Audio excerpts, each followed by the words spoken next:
Hello बच्चों। आज हम आप लोगों को आपकी जो क्लास 6 की बुक है बसंत भागे का लेसन नंबर 15 जिसका नाम है नौकर, इसका फुल एक्सप्लेनेशन पूरी तरह से अच्छे से एक एक लाइन पढ़कर समझाएंगे। और पहले ये बता दें कि यह एक निबंध है और इस निबंध को जो जिसने लिखा है वो है एक लेखिका जिनका नाम है अनु बंदोपाध्याय। ठीक है, अनु बंदोपाध्याय द्वारा लिखा गया ये एक निबंध है। इस निबंध में ये जो नौकर निबंध है, इस निबंध में गांधी जी के बारे में, ये गांधी जी का देख रहे हैं, ये फोटो बनाया गया तस्वीर। गांधी जी का जो दैनिक जीवन है वो उसमें क्या क्या काम करते थे, उनका स्वभाव कैसा था, वो उनका मतलब कितने परिश्रमी थे, इन सब के बारे में इसमें बताया गया है। तो चलिए, थोड़ा सा लंबा है लेकिन काफी इंटरेस्टिंग है। तो आगे अभी पढ़ते हैं नौकर निबंध को।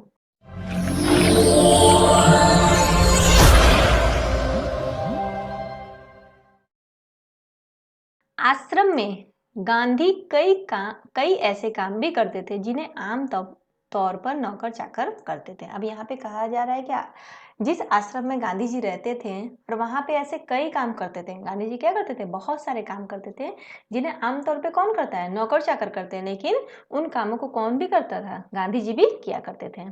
जिस जमाने में वे बैरिस्ट्री से हजारों रुपए कमाते थे। अब यहाँ पे बैरिस्ट्री का मतलब क्या है कि ये इंग्लैंड में मतलब एक डिग्री होती है लॉ के जैसे, जैसे लॉ की डिग्री होती है, वकील जिसमें बनते हैं लोग, उसी तरह एक डिग्री होती है, वहाँ पे बैरिस्ट्री कहते हैं। और ये इंग्लैंड के उच्च न्यायालय जो होता है उसमें ये वकील, ये मतलब डिग्री लेकर वकील बनते हैं। तो जिस जमाने में वे बैरिस्ट्री से हजारों रुपए कमाते थे, उस समय भी वे प्रतिदिन सुबह अपने हाथ से चक्की पर आटा पीसा करते थे। मतलब उस जमाने में वे बैरिस्ट्री करके 1000 रुपए कमाते थे, लेकिन फिर भी वे अपने जो डेली का उनका सुबह का काम होता था, ठीक है, वो डेली का काम प्रतिदिन सुबह अपने हाथ से चक्की पर आटा पीसा करते थे। और चक्की चलाने में कस्तूरबा और उनके लड़के भी हाथ बटाते थे। जब वे चक्की में आटा पीसते थे तो उनके साथ उनका कौन हाथ बटाता था? उनकी पत्नी कस्तूरबा और उनके लड़के भी उनके साथ हाथ बटाते थे। इस प्रकार घर में रोटी बनाने के लिए महीन या मोटा आटा वे खुद पीस लेते थे। अब वो बोल रहे हैं, बता रही हैं लेखिका कि इस प्रकार उनको जब भी मतलब रोटी बनाना होता था, रोटी बनाने के लिए डेली वे महीन या मोटा जैसा भी आटा उनको चाहता था वे खुद ही अपने घर में पीस लेते थे, चक्की में पीस लेते थे। साबरमती आश्रम में भी गांधी ने पिसाई का काम जारी रखा। अब वो बता रही है कि वो जो साबरमती आश्रम था उसमें भी गांधी जी ने पिसाई का काम जारी रखा। मतलब वो अक्सर गेहूं को पीसते थे। वह चक्की को ठीक करने में भी कभी कभी घंटों मेहनत करते थे। अब वो बोल रही है, बता रही है लेखिका कि जब कभी भी चक्की खराब हो जाती थी तब गांधी जी घंटों बैठकर उस चक्की को ठीक करते थे। उसमें वो मेहनत करते थे काफी घंटों तक, 2 4 5 तो घंटों बैठ के, जितना भी घंटे लगता था वो, लेकिन चक्की को ठीक करने में हेल्प करते थे। एक बार एक कार्यकर्ता ने कहा कि आश्रम में आटा कम पड़ गया। अब देखिए, वहां पे जो आश्रम था जहां आटा पिसाता था चक्की में, तब एक बार एक कार्यकर्ता गांधी जी से कहता है कि आश्रम में आटा तो कम पड़ गया है। आटा पिसवाने में हाथ बटाने के लिए गांधी जी फौरन उठकर खड़े हो गए। अब यहाँ पे बता रहे हैं कि जब आटा कम पड़ गया तो अब तो गेहूं को पीसना होगा, तो तुरंत गांधी जी उठ गए, गेहूं पिसाने के लिए चल दिए। मतलब आटा की जरूरत थी। गेहूं पीसने से पहले उसे बीनकर साफ करने पर भी जोर देते थे। अब गांधी जी देखिए, ऐसे ही गेहूं नहीं पीस लेते थे, पहले उनको बीनते थे, साफ करते थे, उसके बाद ही गेहूं को पीसते थे। कौपिनधारी इस महान व्यक्ति को अनाज बीनते देखकर उनसे मिलने वाले लोग हैरत में पड़ जाते थे। अब यहाँ पे कह रहे हैं कौपिनधारी मतलब गांधी जी तो हमेशा लंगोट धारण करते थे, जो धोती पहनते थे उसको लंगोट की तरह वो बांध लेते थे, तो उन्हीं को कहा जाता है कौपिनधारी। तो कौपिनधारी जो ये महान व्यक्ति थे, मतलब जो गांधी जी थे, जब वो अनाज को बीनते थे, वे खुद गेहूं को बीनते थे, तो वही बता रहा है कि जब वे अनाज को बीनते थे तब उन्हें देखकर बहुत से ऐसे लोग थे जो हैरत में पड़ जाते थे कि गांधी जी बैठकर अनाज बीन रहे हैं।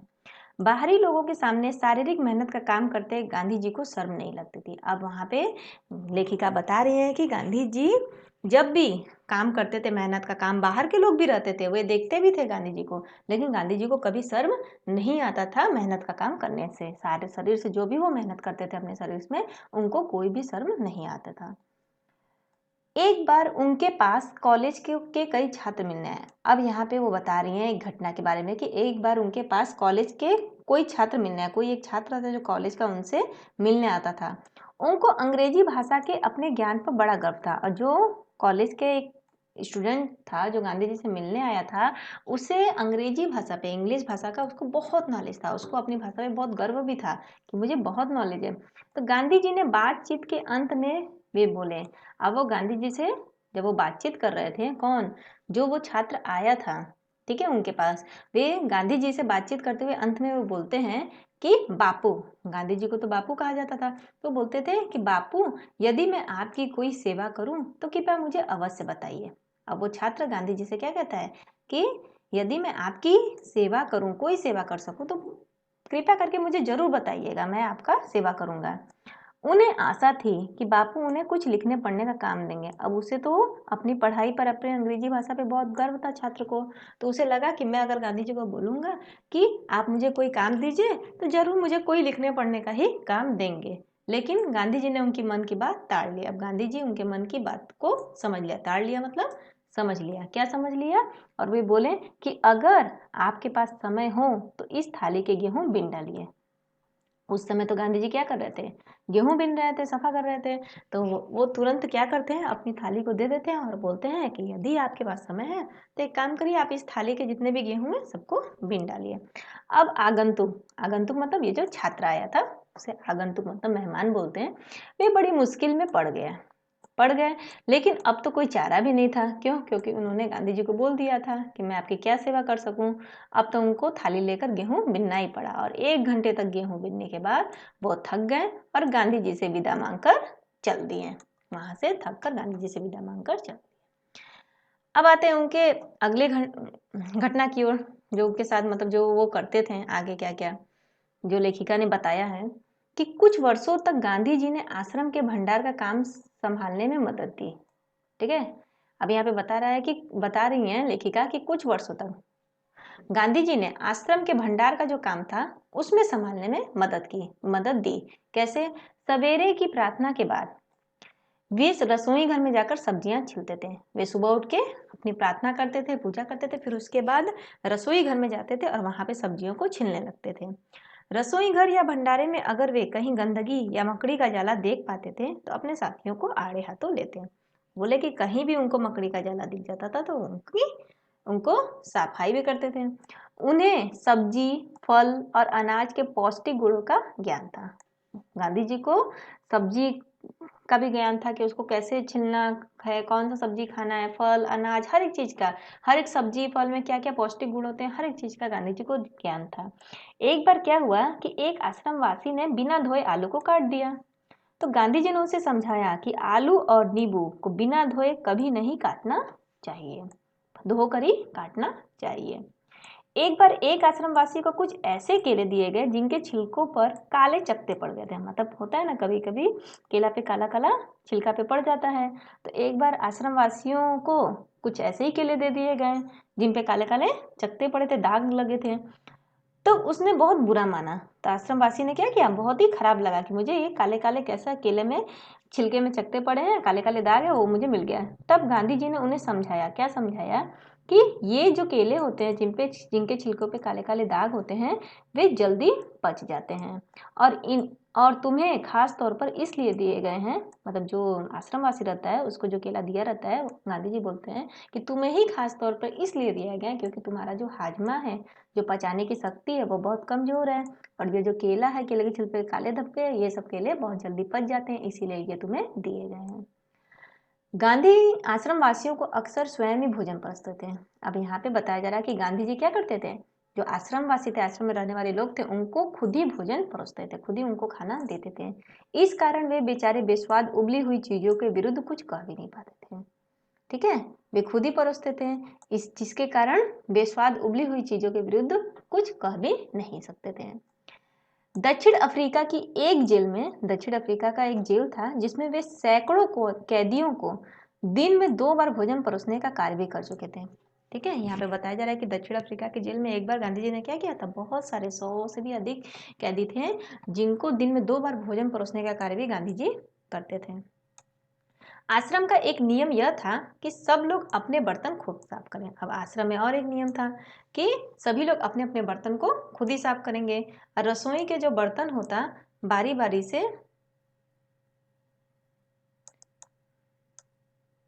बारी से कुछ लोग दल बनाकर धोते थे। ठीक है, जितना भी बर्तन होता ग्रुप बनाकर बारी बारी से एक के बाद एक लोग धोते थे। एक दिन गांधी जी ने बड़े बड़े पतीलों को खुद साफ करने का काम अपने ऊपर ले लिया। अब एक दिन गांधी जी ने क्या किया कि जो बड़े बड़े पतीले होते हैं, बड़े बड़े बर्तन होते हैं, उनको खुद ही साफ करने का काम अपने ऊपर ले लिया। अब इन पतीलों की जो पेंदी होती है, निचला हिस्सा जिसको पेंदी कहते हैं, बर्तन का निचला हिस्सा, वहाँ पे बहुत ज़्यादा कालिख लगी हुई थी। काले काले होते हैं ना धब्बे, कालिख जिसे कहते हैं, वो लगे हुए थे। और राख भरे हाथों से वह एक पतीलों को खूब जोर जोर से रगड़ने में लगे हुए थे। अब वो हाथ में राख लेकर वो जो बर्तन था, पतीला था, उसको जो नीचे पेंदी में नीचे के हिस्से में काला हुआ था, उसे राख लेकर जोर जोर से उस पर रगड़ने लगे। तभी कस्तूरबा वहां आ गई, तभी उनकी पत्नी वहां आ गई और उन्होंने पतीलों को पकड़ लिया। उन्होंने क्या किया, बर्तन को पकड़ लिया और बोली कि यह काम आपका नहीं है। इसे करने को और बहुत से लोग हैं। अब वो बोलती हैं कि ये जो बर्तन आप धो रहे हैं, पतीले धो रहे हैं, ये इन सबको धोने और मांजने का काम आपका नहीं है। यह काम इसे करने के को और भी बहुत से लोग हैं। अब गांधी जी को लगा कि उनकी बात मान लेने में ही बुद्धिमानी है और वे वहां से चुपचाप कस्तूरबा को उन बर्तनों की सफाई सौंप कर चले जाते हैं। अब बर्तन एकदम चमकते न हो तब तक गांधी जी को संतोष भी नहीं होता था। मतलब बर्तन थोड़ा भी कालिक नहीं होना चाहिए, हमेशा बर्तन चमकता हुआ होना चाहिए। गांधी जी हमेशा सही बर्तन मतलब रखते थे, क्योंकि बर्तन सफा नहीं होता तब तक उन्हें संतोष भी नहीं होता था। एक बार जेल में उनको जो मददगार दिया गया था, उसके काम से असंतुष्ट होकर उन्होंने बताया था, एक बार जेल में क्या हुआ था कि उनको जो मददगार दिया गया था, मदद करने वाला व्यक्ति दिया गया था, जिसके काम से गांधी जी बहुत असंतुष्ट होकर उन्होंने बताया कि वे खुद कैसे लोहे के बर्तनों को भी मांज कर चांदी सा चमका सकते थे। वे उनको बताएं कि वो क्या था, वो गांधी जी के बर्तन को धोया, सफा नहीं धोया, तो वो उनको असंतुष्टि हुआ, उनको संतोष नहीं हुआ कि ये सफा नहीं हुआ। तो उन्होंने क्या किया, उसको खुद ही कैसे लोहे के बर्तन को भी मांज कर सफा किया जाता है वे कर दिखाएं। जब आश्रम का निर्माण हो रहा था तो उस समय वहां आने वाले कुछ मेहमानों को तंबुओं में सोना पड़ता था। तो एक बार जब क्या हुआ कि आश्रम का जब निर्माण हो रहा था, तब वहां पे आए हुए जो मेहमान थे उन लोगों को कहाँ सोना पड़ता था। अब निर्माण हो रहा है आश्रम का, तो उनको तंबुओं में सोना पड़ा। तो एक नवागत को पता नहीं था, ठीक है, एक नवागत मतलब एक नया व्यक्ति, उसमें एक नए व्यक्ति को पता नहीं था कि उसको अपना बिस्तर कहाँ रखना चाहिए, इसलिए उसने बिस्तर को लपेट कर रख दिया। ठीक है, उसको तो पता नहीं था कि अब इस तंबू से निकल हमें बिस्तर कहाँ रखना है। तो वो क्या करता है, बिस्तर को वैसे ही लपेट कर रख देता है और यह पता लगाने जाता है कि उसे कहाँ रखना है। ठीक है, उसे पूछने के लिए बाहर निकलता है, बोलता है कि इसे कहाँ रखना है, और लौटते समय जब लोगों से पूछ कर लौटते समय आता है, वो देखता है कि गांधी जी खुद उसका बिस्तर कंधे पर उठा लिए हैं और उसको कहाँ रखना है उसको रखने के लिए चले जा रहे हैं। आगे बढ़ते हैं नेक्स्ट कि आश्रम के लिए बाहर बने कुएं से पानी खींचने का काम भी वे रोज करते थे। ठीक है, आश्रम के लिए जो कुएं से पानी भी निकाला जाता था, उससे पानी निकालने का काम भी गांधी जी रोज करते थे। तो एक दिन क्या हुआ कि गांधी जी थोड़े अस्वस्थ थे, मतलब उनकी तबीयत ठीक नहीं थी और चक्की पर आटा पीसने के काम में हिस्सा बटा चुके थे। तबीयत नहीं ठीक होने के कारण उन्होंने क्या किया था, चक्की पर जो आटा पीसना था उसमें किसका कितना हिस्सा था वो उस काम को बांट चुके थे। तो उनके एक साथी ने उन्हें थकावट से बचाने के लिए अन्य आश्रम वासियों की सहायता से बड़े सभी छोटे बर्तनों में पानी भर डाला। ठीक है, अब गांधी जी की तो तबीयत ठीक नहीं थी, तो उनका एक जो साथी था वहां पे, वो सोचा कि गांधी जी की तबीयत ठीक नहीं है, चलो बाकी लोगों की सहायता लेके आश्रम वासियों को, उन्होंने सभी जितने भी वहाँ छोटे बड़े बर्तन थे सब में पानी भर डाला।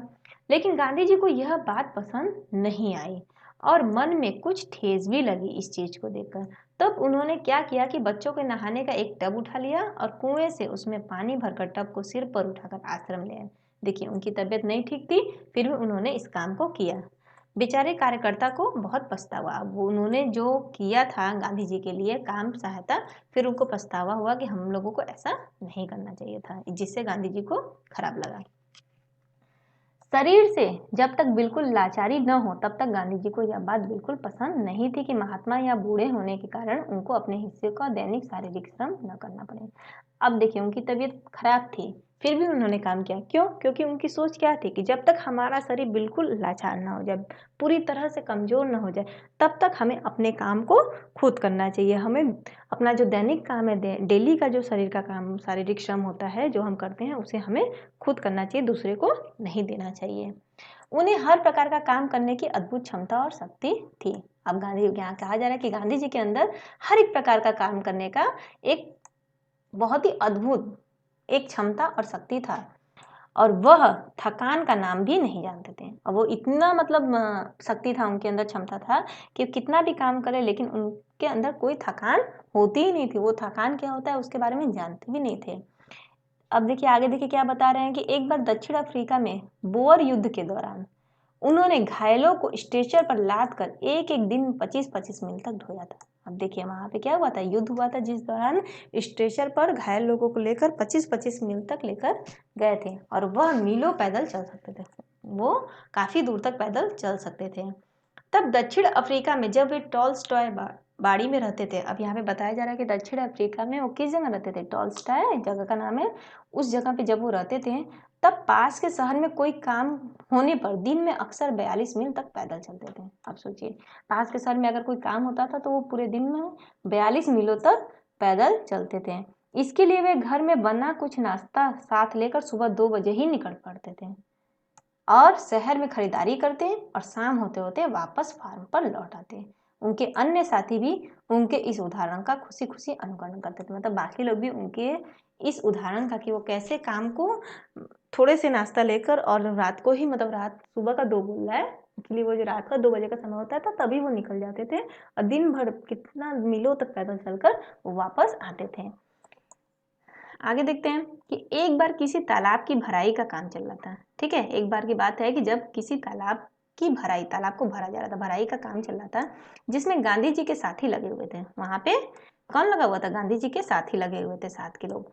एक सुबह काम खत्म करके वे लोग फावड़े, कुदाल और टोकरियां लिए जब वापस लौटे तो देखते हैं कि गांधी जी ने उनके लिए तस्तरियों में नाश्ता लिए फल आदि तैयार करके रखे हैं। ठीक है, उनके साथी जब इस तालाब की भराई का काम कर रहे थे, तब वे क्या किए, एक दिन वे खुद, मतलब जो लोग आ रहे थे काम करके, सुबह का काम खत्म करके, जब सब लोग फावड़े, कुदाल, टोकरियों को रखकर वापस लौट रहे थे, तो गांधी जी ने उनके लिए प्लेटों में बहुत सारे नाश्ते, फल आदि तैयार करके रखे थे।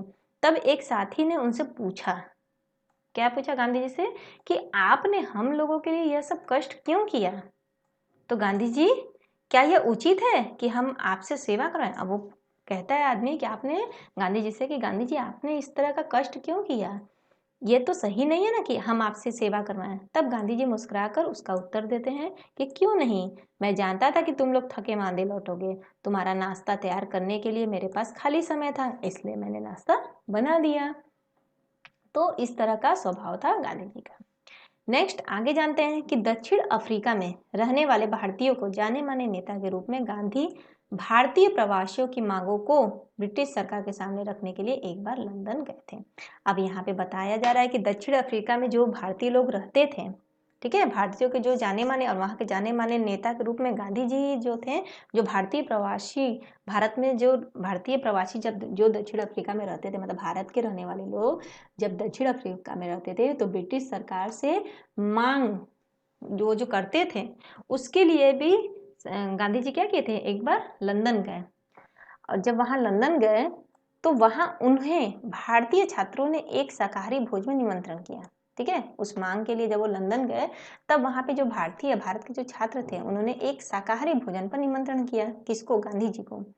तब छात्रों ने क्या किया कि इस अवसर के लिए स्वयं ही शाकाहारी भोजन तैयार करने का निश्चय किया। अब उन्होंने सोचा कि हम लोगों ने गांधी जी को निमंत्रण किया, तो हम लोग स्वयं ही शाकाहारी भोजन को तैयार करेंगे। तब तीसरे पहर, मतलब 2 बजे, एक दुबला पतला और छरहरा आदमी आकर उनमें शामिल हो गया। तो जब तीसरा पहर हुआ, जब 2 बजा, तो अचानक से एक दुबला पतला छरहरा, मतलब दुबला पतला, मतलब फुर्तीला एक आदमी आकर उसमें शामिल हो गया और तस्तरियां धोने, सब्जी साफ करने और अन्य छुटपुट काम करने में उनकी मदद करने लगा। तो दोपहर को जब सभी छात्र क्या कर रहे थे, वहाँ पे शाकाहारी भोजन तैयार कर रहे थे, उसी बीच में एक दुबला पतला आदमी आता है और उसमें शामिल होकर वो भी तस्तरियों को धोने लगता है, सब्जी भी साफ करने लगता है, और भी कुछ छिटपुट मतलब छोटे मोटे काम होते थे, उन सब में उनकी मदद करने लगा। तो बाद में छात्रों का नेता वहां आया तो क्या देखता है, अब छात्रों का नेता वहां आता है तो क्या देखता है कि वो जो दुबला पतला आदमी है वो कौन है, और कोई नहीं है बल्कि उस शाम के भोजन में गांधी जी को निमंत्रण था ना, तो शाम के भोजन में जो निमंत्रित थे उनके सम्मानित अतिथि जो है वो कौन थे, गांधी जी ही थे। मतलब 2 बजे जब खाने की तैयारी चल रही थी, क्योंकि गांधी जी को शाम के खाने पर बुलाया गया था, तो 2 बजे जो खाने की तैयारी चल रही थी उसमें ही 2 बजे ही गांधी जी वहाँ पहुँच जाते हैं, लोगों की मदद करने लगते हैं, और बाद में पता चलता है कि जो मेहमान शाम को आने वाला है, जिसके लिए हम खाना तैयार कर रहे हैं, वो व्यक्ति पहले ही आकर हमारी मदद कर रहा है। तो गांधी जी का स्वभाव ऐसा था। गांधी जी दूसरे से काम लेने में बहुत ही सख्त थे, लेकिन अपने लिए दूसरों से काम कराना उन्हें नापसंद था। ठीक है, गांधी जी के क्या थे कि दूसरों से काम लेने में तो बहुत सख्त थे, काम सबसे लेते थे, लेकिन अपने लिए उनका जो अपना खुद का काम होता था वो दूसरे से उनको कराना बिल्कुल भी पसंद नहीं था। एक बार एक राजनीतिक सम्मेलन से गांधी जी जब अपने डेरे पर लौटे, तो मतलब एक बार एक राजनीतिक सम्मेलन हुआ, नेताओं का सम्मेलन, वहां से जब गांधी जी अपने डेरे पर लौटे, मतलब अपने घर पर लौटे, तब वहां पे लौटते हुए रात हो गई थी। तो सोने से पहले वे अपने कमरे का फर्श बुहार रहे थे, मतलब वो झाड़ू लगा रहे थे अपने कमरे के फर्श को सोने से पहले। तो उस समय रात के 10 बजे थे। तब एक कार्यकर्ता ने दौड़कर गांधी जी के हाथ से वो बुहारी ले ली, मतलब गांधी जी के हाथ से वो झाड़ू ले लिया। जब गांधी गांव का दौरा कर रहे होते तो उस समय रात को यदि लिखते समय लालटेन का तेल खत्म हो जाता। अब यहाँ पे बताया जा रहा है कि जब गांधी जी गांव का दौरा कर रहे होते हैं और रात को वो क्या करते थे, लिखते थे लालटेन में, तो कभी कभी लालटेन का तेल खत्म ही हो जाता था, वो पत्र लिखते थे लालटेन में, तो वे चंद्रमा की रोशनी में ही पत्र पूरा कर लेना ज़्यादा पसंद करते थे। मतलब वो तेल भरते नहीं थे या किसी को बोलते नहीं थे, वो चंद्रमा की रोशनी में क्या करते थे, सारे के सारे पत्र को लिख डालते थे, लेकिन सोते हुए अपने किसी थके हुए साथी को नहीं जगाते थे। मतलब वो पत्र लिख रहे हैं, उनका तेल खत्म हो गया लालटेन का, बल्कि वो दूसरे को जगाते नहीं थे और वो चंद्रमा की रोशनी में सारे पत्र लिख लेते थे। नोआखाली पद यात्रा के समय गांधी जी ने अपने शिविर में केवल 2 आदमियों को ही रहने की अनुमति दी। अब ये नोआखाली जो है ये बंगाल का एक जगह है, ठीक है। तो वहां से जब पद यात्रा हुआ तो पद यात्रा के समय गांधी जी ने क्या किया, अपने शिविर में, उनका जो शिविर था लगा हुआ था रहने के लिए पद यात्रा में, उसमें केवल 2 आदमियों को ही रहने की अनुमति दी। और इन दोनों को यह मालूम नहीं था कि खाकरा कैसे बनाया जाता है। वो जो 2 आदमी उस शिविर में रहते थे उनको खाकरा बनाने नहीं आता था। खाकरा एक गुजराती डिश है, ठीक है, नाश्ता है, तो उनको खाकरा बनाने नहीं आता था। इस पर गांधी जी ने स्वयं रसोई में जा बैठे और निपुण रसोई की तरह उन्होंने खाकरा बनाने की विधि बताई। अब वो गांधी जी ने क्या किया कि खुद रसोई में जाकर और किस तरह एक अच्छा जो व्यक्ति होता है जो रसोई में खाना बनाता है, जिनको बहुत अच्छा ज्ञान होता है, उसी तरह निपुण रसोइया मतलब अच्छा जो ज्ञान रखता है रसोइयों की, उसी तरह जाकर खाकरा बनाने की विधि बताई। और उस समय गांधी जी की अवस्था कैसी थी, 78 वर्ष की थी, मतलब वो 78 वर्ष के थे, 78 साल के, 78 ईयर, फिर भी उन्होंने ये काम किया। गांधी जी को बच्चों से बहुत प्रेम था। अपने बच्चों के जन्म के 2 माह बाद उन्होंने कभी किसी दाई को बच्चे की देखभाल के लिए नहीं रखा। अब यहाँ पे बताया जा रहा है कि गांधी जी को किससे प्यार था, बच्चों से बहुत प्यार था। जब उनके बच्चों जन्म हुए थे उसके 2 माह बाद उन्होंने कभी भी किसी दाई को बच्चे की देखभाल के लिए नहीं रखा। क्यों? क्योंकि वे मानते थे कि बच्चे के विकास के लिए माँ बाप का प्यार और माँ बाप का ही देखभाल रखना जरूरी होता है, देखभाल करना जरूरी होता है कि माँ बाप ही बच्चे की देखभाल करें। वे माँ की तरह बच्चों की देखभाल कर सकते थे। गांधी जी को बच्चों से इतना प्यार था कि एक माँ जैसे बच्चों की देखभाल करती है, उसी तरह गांधी जी भी बच्चों की देखभाल कर सकते थे। बच्चों को खिलाना पिलाना और बहलाना ये सब गांधी जी को आता था। एक बार दक्षिण अफ्रीका में जेल से छूटने के बाद घर लौटने पर उन्होंने देखा, एक बार क्या हुआ उनके साथ कि जब वे दक्षिण अफ्रीका में थे, जेल से जब छूटे, उसके बाद वे घर लौटे, तो उन्होंने देखा कि उनके मित्र की पत्नी, मतलब उनका कोई साथी था, मित्र था, फ्रेंड्स, उनकी पत्नी श्रीमती पोलक बहुत ही दुबली पतली और कमजोर हो गई थी। ठीक है, उनके फ्रेंड की जो वाइफ थी वो बहुत ही दुबली पतली और कमज़ोर हो गई थी, तो उनका बच्चा उनका दूध पीना छोड़ता ही नहीं था और वह उसका दूध छुड़ाने की कोशिश कर रही थी। वो जो माँ थी, उनका बच्चा काफ़ी मतलब माँ दुबली पतली थी, बच्चा दूध नहीं छोड़ रहा था और वो बच्चे से दूध छुड़ाने की बहुत कोशिश कर रही थी। तब बच्चा उन्हें चैन नहीं लेने देता और वो बच्चा इतना परेशान करता था रो रो कर, वो पूरी रात उनको जगाए रखता और उन्हें चैन से सोने भी नहीं देता, मतलब हमेशा परेशान कर रहता, सोना ही नहीं, हर एक समय रोता रहता। तो गांधी जी जिस दिन लौटे जेल से, उसी रात से उन्होंने बच्चे की देखभाल का काम अपने हाथों में ले लिया और सारे दिन बड़ी मेहनत करके सभाओं में भाषण देने के बाद 4 मील तक पैदल चलकर गांधी जी आते और गांधी जी कभी कभी रात को 1 बजे भी घर पहुंचते थे और बच्चों को श्रीमती पोलक के बिस्तर पर से उठाकर अपने बिस्तर पर लिटा देते थे और वह चारपाई के पास एक बर्तन में पानी भरकर भी रख लेते थे ताकि यदि बच्चों को प्यास लगे तो उसे पिला सके। लेकिन इसकी ज़रूरत नहीं पड़ी थी और बच्चा कभी रोता भी नहीं और उनकी चारपाई पर आराम से सोता रहता था। और एक पखवाड़े, पखवाड़े का मतलब 15 दिन, एक पखवाड़े का समय जो होता है वो 15 दिन का होता है। तो 15 दिन तक माँ से अलग सुलाने के बाद बच्चे ने क्या किया, माँ का दूध भी छोड़ दिया। आगे देखिए क्या बता रहे हैं कि लेखिका क्या कह रही है कि गांधी जी अपने से बड़ों का बहुत आदर करते थे। दक्षिण अफ्रीका में गोखले गांधी जी के साथ ठहरे हुए थे, ठीक है, और उस समय गांधी जी ने उनके दुपट्टे पर इस्त्री की, मतलब आयरन किया उनके दुपट्टे पर। वह उनका बिस्तर भी ठीक करते थे, किसका, गोखले जी का। गांधी जी बिस्तर भी ठीक करते थे, उनको भोजन भी परोसते थे और उनके पैर दबाने को भी तैयार रहते थे। गोखले जी बहुत मना करते थे लेकिन फिर भी गांधी जी नहीं मानते थे और महात्मा कहलाने से बहुत पहले एक बार दक्षिण अफ्रीका से भारत आने पर गांधी कांग्रेस के अधिवेशन में गए गांधी जी। अब यहाँ पे कह रहा है कि जब वो महात्मा कहलाएं उससे बहुत ही पहले एक बार क्या हुआ कि दक्षिण अफ्रीका से भारत आए और गांधी जी कांग्रेस के अधिवेशन में गए। वहाँ उन्होंने गंदे पखाने साफ किए, ठीक है, मतलब टॉयलेट, गंदे जो टॉयलेट थे उसको साफ किए और बाद में उन्होंने एक बड़े कांग्रेसी नेता से पूछा कि मैं आपकी क्या सेवा कर सकता हूँ। तब नेता कहते हैं कि मेरे पास बहुत से पत्र इकट्ठे हो गए हैं जिनका जवाब देना है, सारे के सारे लेटर का हमें उत्तर देना है, रिप्लाई करना है। मेरे पास तो कोई की कारकुन नहीं है, कारकुन मतलब कोई भी कर्मचारी नहीं है जिसे यह काम दे सकूं। क्या तुम यह काम करने को तैयार हो? तब गांधी जी क्या बोलते हैं, जरूर, मैं ऐसा कोई भी काम करने को तैयार हूँ जो मेरी सामर्थ्य से बाहर न हो, ठीक है, मैं इस तरह का कोई भी काम कर सकता हूँ जो मेरी सामर्थ्य से बाहर न हो।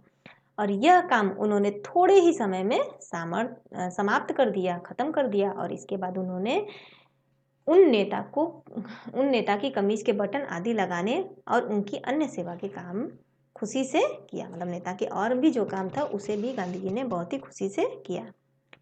आगे जानिए फिर क्या हुआ गांधी जी के साथ। जब कभी आश्रम में किसी सहायक को रखने की आवश्यकता होती है, अब आश्रम में कोई एक सहायक चाहिए, हेल्पर चाहिए, तो जब भी किसी हेल्पर की रखने की जरूरत पड़ती तब गांधी जी किसी हरिजन को ही रखने का आग्रह करते थे। क्यों? क्योंकि उनका कहना था कि नौकरों को हमें वेतन भोगी मजदूर नहीं, अपने भाई के समान मानना चाहिए। मतलब हमें नौकर को ऐसा नहीं मानना चाहिए कि वो नौकर है, उसे पैसा तो हो जाए, उससे इस तरह का बिहेवियर नहीं करना चाहिए, बल्कि उसको भाई के समान मानना चाहिए। इसमें कुछ कठिनाई भी हो सकती है, कुछ चोरियां भी हो सकती है, फिर भी हमारी कोशिश सर्वथा निष्फल नहीं जाएगी। फिर भी उनका कहना है कि हमें उसे अच्छे से एक भाई की तरह उसको सम्मान देना चाहिए, कोई भी हो काम करने वाला नौकर। उन्हें यह मालूम ही नहीं था कि किसी नौकर की भांति कैसे रखें। अब वे बोल रहे हैं कि मुझे मालूम नहीं था कि किसी को नौकर की भांति कैसे रखा जाता है। तो एक बार क्या हुआ कि भारत की जेल में उनके कई साथी कैदियों को उनकी सेवा टहल का काम सौंपा गया। एक बार क्या हुआ कि भारत की जेल में जब वो थे तो उनके कई साथियों कैदियों को उन्हीं के गांधी जी की सेवा टहल का काम सौंपा गया। तो एक आदमी क्या करते थे, उनके फल धोता, उसे काटता, तो दूसरा बकरियों को धोता, तो तीसरा उनके निजी नौकर की तरह काम करता और चौथा उनके पखाने की सफाई करता था। अब एक ब्राह्मण कैदी जो उनके बर्तन धोता था और 2 गोरे यूरोपियन जो प्रतिदिन उनकी चारपाई बाहर निकालते थे। तो गांधी जी ने देखा कि इंग्लैंड में ऊंचे घरानों में, इंग्लैंड के जो ऊंचे घराने के लोग होते थे वो घरेलू नौकर को परिवार का आदमी मानते थे। उनको क्या मानते थे, जो घरेलू नौकर होते थे उनको भी अपने परिवार का ही आदमी मानते थे। एक बार एक अंग्रेज के घर से विदा लेते समय उन्हें यह देखकर खुशी हुई कि घरेलू नौकरों का उनसे परिचय नौकरों की तरह नहीं बल्कि परिवार के सदस्य के समान ही कराया गया। उनके साथ ऐसे एक घटना घटा कि एक बार जब वे अंग्रेज के घर से विदा ले रहे थे तब उन्हें यह देखकर खुशी हुई कि उनके नौकर से भी उनका परिचय नौकर बोल के नहीं कराया गया बल्कि एक सदस्य की तरह, परिवार का एक ये हमारा सदस्य उस तरह कराया गया। तो एक बार एक भारतीय सज्जन के यहाँ काफ़ी दिनों तक ठहरने के बाद गांधी जी जब चलने लगे तब उस घर के नौकरों से उन्होंने विदा ली और कहा कि मैं कभी किसी को अपना नौकर नहीं समझता, उसे भाई या बहन ही माना है और आप लोगों को भी मैं अपना भाई ही समझता हूँ। आपने मेरी जो जो सेवा की है उसका प्रतिदिन देने की सामर्थ्य मुझ में नहीं है, लेकिन ईश्वर आपको इसका पूरा फल देंगे। अब यहाँ पर गांधी जी कह रहे हैं जब एक बार वे क्या काफ़ी दिन तक एक भारतीय सज्जन के घर में रुके हुए थे, तब गांधी जी वहाँ से चलने लगे तो नौकरों से विदा लेते समय वो कहते हैं कि मैं कभी भी किसी को अपना नौकर नहीं समझता हूँ, सबको क्या समझता हूँ, सबको भाई बहन ही समझता हूँ और आप लोगों को भी मैं अपना भाई ही समझता हूँ। लेकिन आपने जो भी मेरी सेवा की है उसके बदले प्रतिदान देना, मतलब उसके बदले मेरी कोई इतनी सामर्थ्य नहीं है कि मैं कुछ दे सकूं, लेकिन ईश्वर आपको इसका पूरा फल देंगे। आपने जो जो किया इसका फल आपको पूरा मिलेगा।